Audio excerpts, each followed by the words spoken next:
Hey watch aficionados, I trust you're all really well. Happy Friday. Happy Friday. I've got my laptop open in front of me just in case I get an important email, so I might have to dash off, who knows. Who knows. Hopefully I've got enough time to get a 15-minute video out for the remaining kind of Q&A questions with regards to watches. Anyway guys, what am I wearing today? I've got the SD50. I've got the SD50 on. I'm not wearing my new watch yet, purely because you know what? I've had a bit of a stressful week since the last video. I've had a bit of a stressful week on edge and everything, and I don't like to do really cool things whilst there's a lot of fires. I like to put the fires out, everything's good, and then I like to, for example, get my nice new watch out and then celebrate with it. Had I just put it on, I wouldn't even have time to appreciate it. I've been literally snowed under since the last video. Boring stuff, you know, contracts, negotiations, more contracts, legal, just various things. I won't go into it, but my head's just been in that space. There's been way too much coffee consumed. And today's the last day before we have a holiday next week, so I thought I'd get the Q&A of the watch thing out, and then next week I'll do the Q&A about me. Some of the questions with regards to me. Anyway, enough of the whining. Let me just put a little bit of water. Actually, it was going to be coffee, then I thought, you know what? I don't need any more coffee right now. It's just not good, so I just got water. Dream big. I don't know if that's reverse on the camera. Probably is. Alright guys, let's just kick off now. So, question from Cloud Ken. Ken in the clouds somewhere. Thanks Mike. Where do you typically resell your watches? Through grey dealers or to privates yourself? Let me reread that. See, too much coffee. Where do you typically resell your watches? Through grey dealers or to private yourself? I don't ever resell to grey dealers. You know what? Maybe twice, 3 times I have. You know, worked out for both parties. Now typically I prefer to sell it myself privately to someone who's really interested. I qualify them in terms of interest. I don't respond to certain bullshit questions like best price, last price, blah blah blah blah blah. It's a tricky thing reselling watches.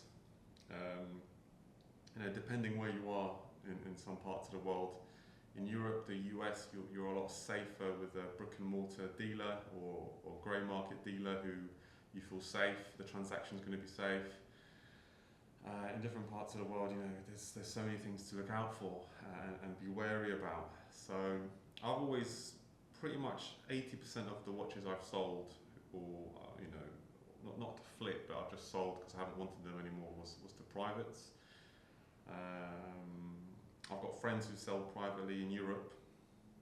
They don't go to dealers, but you know, they don't really have any fear of selling watches, meeting somewhere, because usually people, when they meet them, they're more scared of them than they are of anything else. So it's funny really. I've got a friend who sells watches privately, and I always say, are you not worried? And he always says, well, I invite the buyer to my gym. The gym's a safe place. He knows all the big guys in the gym. He's a huge guy himself. No one's going to give him a stick, you know. So the people see the watch, inspect the watch, they feel safe, they speak to the guy, they see that he's a knowledgeable guy of watches, he hasn't just taken it off someone on the street, and it works out. But you know, great dealers, they offer that level of comfort. I've always trusted my sales instinct. I work in sales myself, so I prefer to go through the longer sales cycle and get the right person, maybe get a little bit more money. It all depends on how desperate you are to offload a watch, I guess. Second question from Cloud Ken. How much watch do you think is enough for someone who wants to invest? Would you say 10% of net worth in Rolex is too much? How much watch do you think is enough? I'm going to go down that second investment question. You know what, I tend not to, I've never really thought about it that way. do I think about my net worth and what of that would I put into watches? If I'm honest, I'd probably steer clear of anyone who's looking into watches as an investment or for an investment portfolio. I think there needs to be a level of passion in it. It stops you from quickly selling a watch if something happens in the market. It's what's happening at the moment is, most of the hype buyers are buying it for investment, for keeping, dealers. It's a tricky one, and I'm not in the best position to probably answer that. How much, what would you say, would you say 10% of net worth in Rolex is too much? I don't support doing that, if I'm honest. I mean, listen, we all have our own preferences. Some people do really, really well, but I wouldn't want to give anyone advice or financial advice of any kind, especially on a little YouTube channel. I feel comfortable myself to buy the right pieces in the Swiss watch world and retain them based on my research, based on a watch's given value, based on its production life cycle, based on its rarity. But if you've done all that due diligence, only you know how much you're comfortable with in terms of putting into a watch.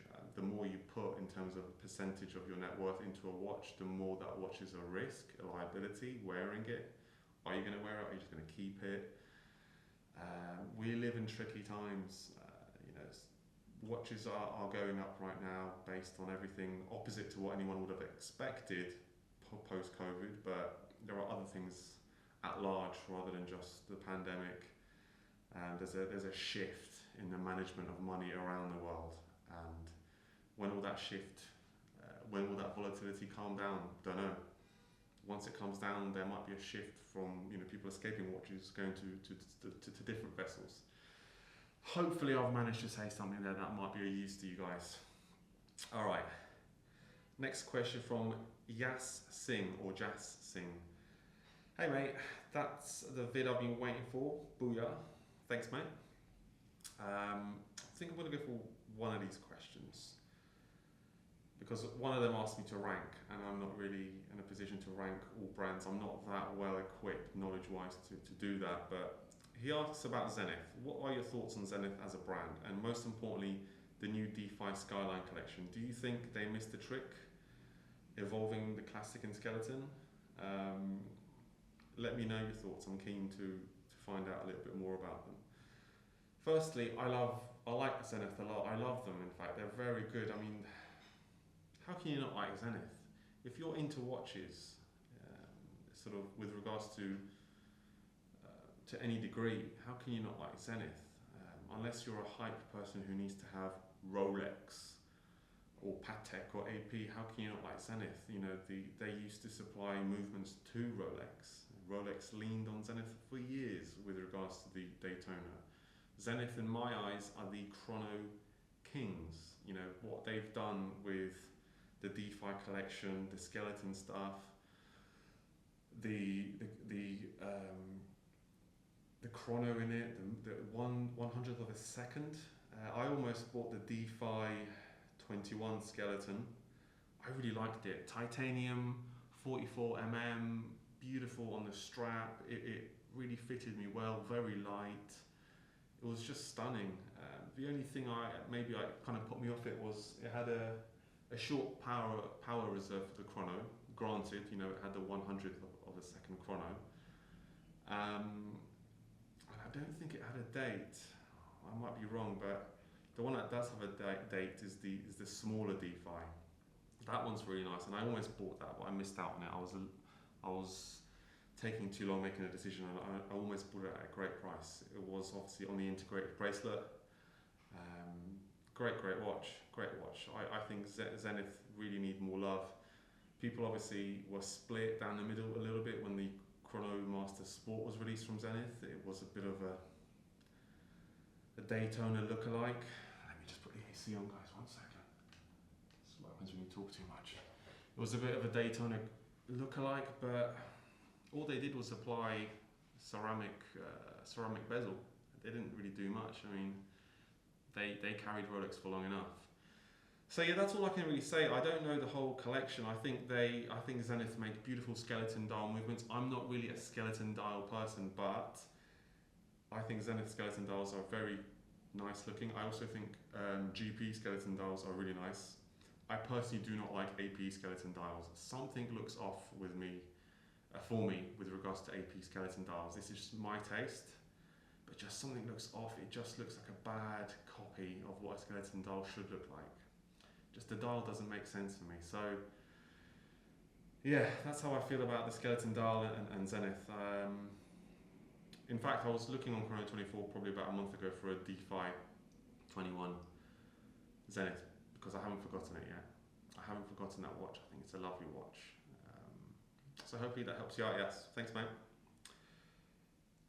Okay, I'm going to answer a next question. Music media outlets. What do you think of Cartier? You know, I think Cartier, amongst the male community, gets a bit of stick, doesn't it? Gets a bit of stick. It gets a little bit of like, Cartier. You know, did your mum buy you that watch, or something strange, or you know, are you wearing your mum's watch? Cartier has this, but I was once looking at the Cartier Santos XL, the one with the blue dial, and I think that's a really good looking watch, both on a bracelet and the strap. Did it come on a bracelet? I think it did. I think it's a really good looking watch, and from a fantastic price point. What bothered me about that watch, and I confirmed it with a few horology friends, is that it marks really easy. It really picks up hairline marks on the bezel, on the steel bezel, really quickly. It just marks up for no reason. My mum has a Cartier. I have no idea. It's a tank. I have no idea which one. She's got a beautiful engraving inscription on the back, and it just suits her perfectly. Like seeing my mum wear a Cartier versus a Rolex, which she doesn't own, it just suits her. I like women who wear Cartier. You know, you've got the Ballon Bleu as well. That's beautiful as well. Beautiful case designs. It overlaps more into the world of jewellery, in my opinion, Cartier. Do I see myself ever owning and wearing one if I get it at the right price? Possibly. I just don't think I'd pay dealer price for a Cartier. But you know, listen, Cartier have to, you know, you have to take your hats off to Cartier. They pretty much developed the wristwatch, right? In the early 1900s. It was some dude, some engineer, he was flying some blimp or balloon, whatever it was, I don't know, hot air balloon, I don't know. Don't quote me on it, alright? And he was the one who needed to tell the time, but, you know, carrying this clock around, or this pocket watch was a pain. He needed to see it on the fly, so he attached it to his wrist. And there you go, the wristwatch was born. So Cartier play a really significant role in the world of wristwatches. Whether that's enough for you to go out and splurge and buy one, I don't know. But I think the brand has enough clout behind it, and I think there are some very nice looking Cartiers. I think if you get the right size one, the Santos XL, I really liked it. The blue dial, I think it's a really nice looking watch. It's not supremely expensive, and it's different, isn't it? It's different. I think it's such a nice, smart, casual watch. Not quite a jeans t-shirt. It's a really nice casual watch. So thanks, music media outlets. Okay, what's the next question? Itai Fireman. What's your end game watch? The grail of grails for you. Great content. Thanks, Itai. What's my end game watch? The grail of grails. You know, this might sound really boring for the ones who haven't quite discovered. I'm a boring guy. I don't really have a grail of grail. My grail of grail was always, you know, it's step by step. My grail of grail developed step by step. Like in the beginning, my grail was a Breitling. Then my grail was to have a Rolex sub. And then it kind of changed to like, well, I want to upscale on a Rolex. Maybe I'll, you know, I got rid of something, I bought an SD. And then I start thinking, well, maybe my grail is a gold Rolex. I'd love to have a gold Rolex. It wouldn't be my one and only watch, but I really like gold Submariners, and I really like gold Daytonas. I think they're gorgeous. Now, I'm not going to get into the whole, you know, discussion of should I have a gold watch, should I have a steel watch. I've gone over this in one of my previous videos, but I think the end game for me is to have a gold watch. What's the reason? Is it because of the way it looks? I don't know. Maybe it's because it symbolises a certain milestone of wealth in your life where you can comfortably wear it. There are a lot of people I know who have these watches and they're paying down payments and they're paying them over like a few years, and that to me isn't comfortably wearing a gold watch and telling me you have a gold watch. I think there's a certain expectation with someone who has a gold watch. Anyway, I'm not going to go just to gold watches, but it is my grail. My grail would be at some point to have a gold watch. I think they're really good looking. I think from a Rolex perspective, I'm a big fan of them. Water resistant, great looks. I'm not really a big, I don't need a Patek. I don't really rate Patek as highly as other people. They're good watches, but tell me go see a Patek Nautilus and tell me that you're impressed with the bracelet. Some Pateks you can't even change the date. You need to set a pin on the side to change the date. Vacheron Constantin, had many opportunities to buy a Vacheron before it went up. Didn't buy it. I had many opportunities to buy an AP before it went up. Literally, AP dealers would call me from every couple of months saying we've got this chrono or we've got this Royal Oak. Didn't buy it. How much of a grail is our newly revised perception, and how much of a grail is our true grail, because deep down our little child inside wants it, and that's just what we want. It's open to criticism from others, but it's my deep down child who wants that grail, not someone else's. And I guess my deep down child would probably want a gold sub or a gold Daytona. I'm not the biggest fan of two-tone because it just, I don't know, the two-tone thing, it's nice, but a gold sub or a gold Daytona, I'll be happy with that. I don't need gold AP or anything like that.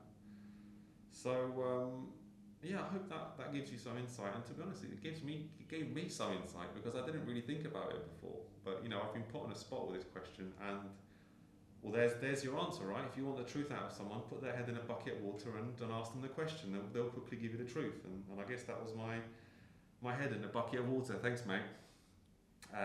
Next question. Alex Thayer.